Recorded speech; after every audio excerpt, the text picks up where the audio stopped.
Assalamualaikum dan salam sejahtera.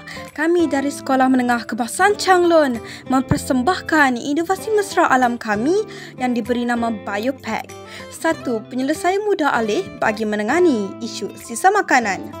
Pernah tak kita terfikir ke mana hilangnya semua lebihan makanan dari kantin sekolah kita setiap hari?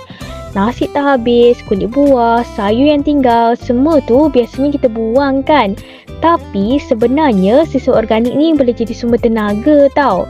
Satu lagi, sistem biogas yang sedia ada tu leceh dan rumit. Dahlah besar, kena ada ruang khas, susah nak alih-alih. Jadi kami tanya diri kami sendiri, kenapa tak wujudnya satu sistem biogas yang kecil, ringan dan senang bawa ke mana-mana? Inilah dia BioPack, sebuah beg serbaguna yang mengandungi sistem penghasilan biogas secara mudah alih. Kami menggunakan bekas plastik kedap udara dalam beg sebagai ruang fermentasi atau digester untuk sisa organik.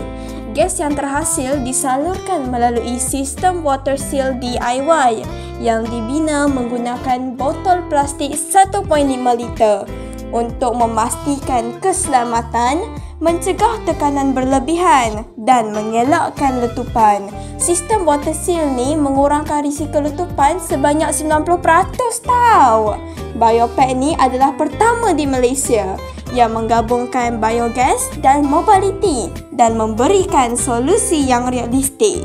Sistem ini bukan sahaja mengurangkan sisa makanan, tetapi juga menghasilkan gas memasak bersih. Seperti yang ditunjukkan dalam model ini, sistem terdiri daripada bekas fermentasi atau digester kedap udara di dalam backpack, 2 selang berasingan, 1 untuk gas masuk ke water seal dan 1 lagi untuk gas keluar. Water seal DIY menggunakan botol plastik untuk keselamatan. Rekaan mudah alih, ringan dan sesuai untuk pelajar bawa ke mana-mana. Macam camping ke, tak ada hal punyalah.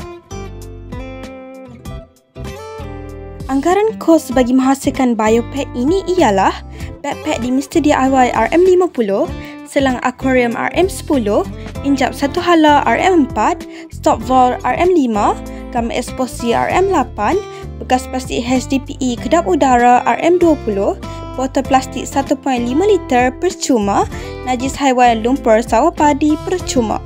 Jumlah keseluruhan adalah RM97.